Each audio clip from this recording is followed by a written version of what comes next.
How's it going, everybody? Good, sir. Good to see you. It's been a great day, really. Any day we can spend with the troops, from the very early morning of PT, with some high-speed guys and gals, to two COCOMs that are right in the front lines of advancing American interests. Proud to be here today. Just an impressive display of what Americans are doing in far-flung places for the American people. So proud to be here, for sure. I think we have a local. Where's our local reporter? I'd like to go first to our local. Thanks so much. So, where are you from?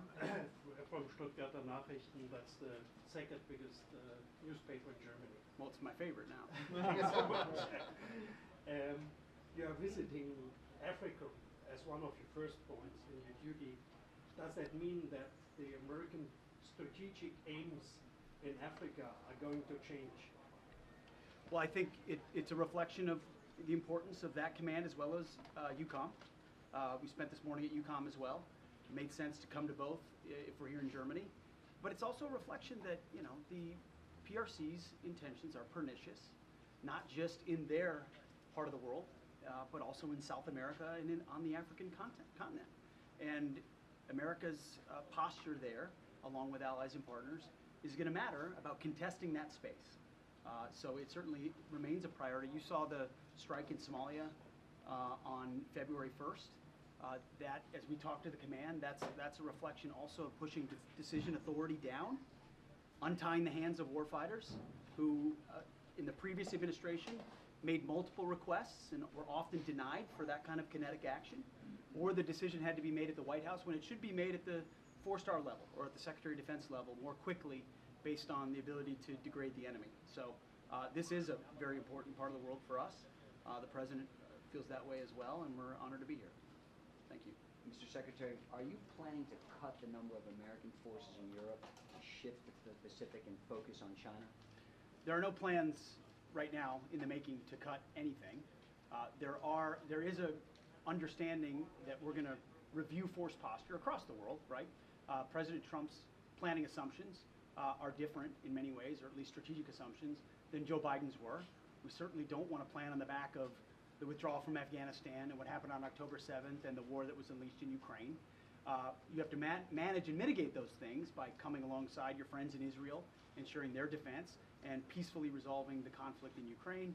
But those shouldn't define how we orient, and with hopefully a rapid peace deal in Ukraine, which the President is committed to delivering, we can then review force posture and encourage, as you're going to see tomorrow in Ukraine and at the Ukraine Contact Group and the NATO Ministerial, we're going to have straight talk with our friends. This kind of urgency of this moment requires friends talking to friends about capabilities, about leadership, about stepping up, about burden sharing, and the incentives to say the European continent deserves to be free from any aggression, but it ought to be those in the neighborhood investing the most in that collective, individual and collective defense. That's common sense, as the President talks a lot about. Common sense is you defend your neighborhood, and the Americans will come alongside you in helping in that defense. If and when that happens, and I believe it will, because of President Trump, most NATO countries are already close to 2%. We believe that needs to be higher. The President has said 5%. I think he's right. That's a reflection of a need to invest on the continent. If and when that happens, through investments in defense industrial base as well, then yes, America, as the leader of the free world, defending American interests, is going to need to make sure we're focused properly on the Communist Chinese and their ambitions in the Indo-Pacific and, as I mentioned before, around the world. So we would be remiss in not reviewing force posture everywhere, but it would be the wrong planning assumption to say, oh, America's abandoning something or America's leaving. No, America's smart to observe, plan, prioritize, and project power where we need to deter conflict. We don't want conflict with China. We don't want that. The President has ran on being a peace president, and he's delivered that. But being strong, peace through strength, is how you deter that. And we want to posture for that, just like we believe the Europeans, alongside our support, need to on the continent as well. Is China the biggest threat to the United States? Well, right now, the biggest threat was securing our own border, which we are addressing rapidly. And I'm proud of what NORTHCOM has done and the Defense Department has done, is shifting there. You don't have a country if you don't have borders, as the President has pointed out. And we've been defending other people's borders for a long time. Time to defend ours. So we're sealing that border. We're continuing to doing that. But as far as external threats, there's just no doubt the Communist Chinese ambitions are robust. Their view of the world is quite different than ours, and whoever carries that mantle is going to set the tone for the 21st century. Christina. You made a point to do PT with 10th Group this morning on very little fleet. Why was it so important for you to do this, and tell us about the workout? I did do PT with the troops this morning. Listen, it's not that long ago that I was right there with them. I probably, no offense, General, I probably connect more with those guys than I do with four-star generals. But now I get the chance of working with four stars and others who are committed to the troops. But when I can get down, do push-ups and deadlifts with the troops, and just hear from them, what's working, what isn't, how do you see your mission set? I love that. So there was never a doubt, even though we got in at 2 in the morning, that we were getting up a couple hours later to go do PT. It's a reminder that you guys, the press in Washington might think I'm young, but in military terms, I'm old. And that showed this morning with these young guys who ran circles around me in that parking lot. We'll go to Liz, then Zach. Go ahead. Thanks for doing this. You mentioned earlier that President Trump wants NATO countries to spend 5% of their GDP on defense. Do you think the U.S. should also spend 5% of its GDP on defense? Well, I think the U.S. needs to spend more than the Biden administration was willing to, who historically underinvested in the capabilities of our military.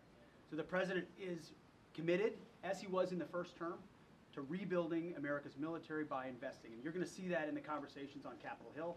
We've already been intimately involved with the folks on HASC and SASC and the appropriations, talking about the capabilities we're going to need, not just next year and the year after that or for the next 4 years, but for power projection going forward. And then the reforms needed to make sure that every dollar goes further. Now, at a minimum, we should not go below 3%. That's a view I know the president shares. But as far as going forward in that, those are decisions he will make based on my consultations with him. Listen, any defense secretary would be lying if they said they didn't want more. You always want more. But we live in fiscally constrained times where we need to be responsible with taxpayer dollars. We're $37 trillion in debt. That's a national security liability as well. So we're going to work with Capitol Hill. The president's going to lead the way on making sure the troops have the resources they need and that we truly rebuild our military just like President Trump did in the first term. And President Biden vowed against sending U.S. troops into Ukraine. Would you be open to sending U.S. troops into Ukraine to track weapons shipments? We are not sending U.S. troops to Ukraine. You've talked about wanting to welcome Elon Musk and Doge into the Pentagon potentially in the next few weeks. Do you expect him to start unilaterally cutting programs and contracts the way he's done at USAID and other agencies? And are there any limits or supervision you'd want to place on his team given his conflicts of interest with the Pentagon? Well, we've been in touch with, I've been in touch with Elon Musk, who's a great patriot, interested in advancing the America First agenda, knows that President Trump got 77 million votes and a mandate from the American people, and part of that is bringing actual business-like efficiency to government, hence what Doge is doing. We've been talking to them in partnership with them, and as I said on social media, we welcome Doge to the Pentagon, and I hope to welcome Elon to the Pentagon very soon, and his team, working in collaboration with us. There are waste, redundancies, and headcounts in headquarters that need to be addressed. There's just no doubt. Look at a lot of the climate programs that have been pursued at the Defense Department. The Defense Department is not in the business of climate change, solving the global thermostat. We're in the business of deterring and winning wars. So things like that we want to look for to find efficiencies, and many others, the way we acquire weapon system, procurement. There's plenty of places where we want the keen eye of Doge, but we'll do it in coordination. We're not going to do things that are to the detriment of American operational or tactical capabilities. President Trump is committed to delivering the best possible military. The Defense Department is not USAID. USAID's got a lot of problems that I talked about with the troops, pursuing globalist agendas that don't have a connection to America first. That's not the Defense Department, but we're also not perfect either. So where we can find billions of dollars, and he's right to say billions, inside the Defense Department, every dollar we save there is a dollar that goes to warfighters, and that's good for the American people. Go with Logan with Newsmax. Mr. Secretary, since we're here at AFRICOM, I have a question about Africa. Now, when you served, you fought jihadists in the Middle East, and there's a lot of jihadists in Africa, whether it's ISIS, Al-Qaeda, Al-Shabaab, go on and on. How do you plan to handle that threat? I'm not saying put troops on the ground in Africa to fight them, but Are you concerned that there could be some sort of cell that might be plotting attacks against other parts of the world, trying to recruit soldiers because it's Africa with a growing population? How concerned are you about the jihad threat in Africa today? Definitely concerned. I mean, anybody of my generation that served in Iraq and Afghanistan or been a part of post 9/11 understands the threat of global jihad, especially the desire to export that against our allies in Europe or Israel or certainly the United States of America. So the counterterrorism threat focused on those who would seek to do us harm is of the highest priority, which is why you saw what AFRICOM did so well in that strike in Somalia. Where we see those growing, plotting, or planning with increased capabilities, we will strike. And that pertains to Islamist organizations all across the continent. But it also, we have to work with partners and allies. I mean, foreign internal defense and security force assistance. I was with Green Berets this morning. You know, we think of Green Berets in the context of post 9/11, right? Kicking down doors, and they're really good at that. But what they're best at is doing security force assistance and foreign internal defense, where they work with local security forces to build up their capabilities, so that it's indigenous forces fighting Islamists because they want to secure their country as well. And AFRICOM is very directly committed to doing that. That's a mission very much worth resourcing. And Africa is very much the front lines of a fight from Islamists. You've got Christian populations that are under siege in Africa and have been ignored for far too long.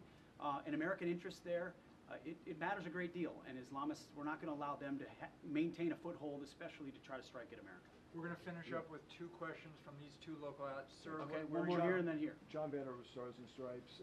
Also related to AFRICOM and Somalia, during the end of President Trump's first term, he elected to pull forces out of Somalia and switch to more of a rotational concept. President Biden sent troops back in there on a full-time basis. What's your vision going forward for Somalia?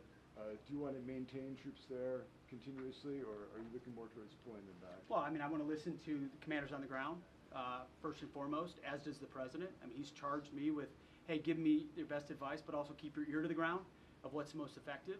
But he's also been very clear that we're not trying to have American boots all over the globe. Where we can do counterterrorism effectively over the horizon, that's the preference. But we'll review the force posture there with the generals doing the heavy lifting and take it into consideration, no doubt. But thankfully, we had the intelligence capabilities to do the kind of strike that we saw, and we believe we can do more of that. Franz, last question. So you renamed the name of Fort Liberty into Fort Bragg, and you honored a private first class who lost his life for liberating Germany. What does that mean for the U.S. forces? Well, first it means Bragg is back.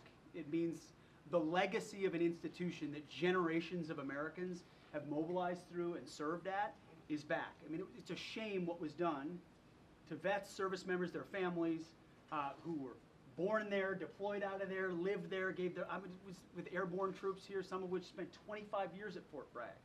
I never called it Fort Liberty, because it wasn't Fort Liberty, it's Fort Bragg. And so I was honored to be able to put my signature on that. By the way, with the support of the President of the United States, who set the tone on this and said, I want Fort Bragg back. And we're honored to support a private first class who received a Purple Heart and the Silver Star at the Battle of the Bulge. We're honoring a private first class, and I'm proud that we have a Marine Corporal as the Vice President of the United States too. Junior enlisted have never seen better days. But it's about that legacy. It's about the connection to the community, to those who've served. And we're not, as the President has said, and I've said as well, we're not done there. There are other bases that have been renamed that erodes that very same legacy. There's a reason I said Bragg and Benning when I walked into the Pentagon on day one, but it's not just Bragg and Benning. There are a lot of other service members that have connections, and we're going to do our best to restore it. It's an honor to do so. Thank you all. Thank Are you. you doing anything to minimize the cost? Thank you.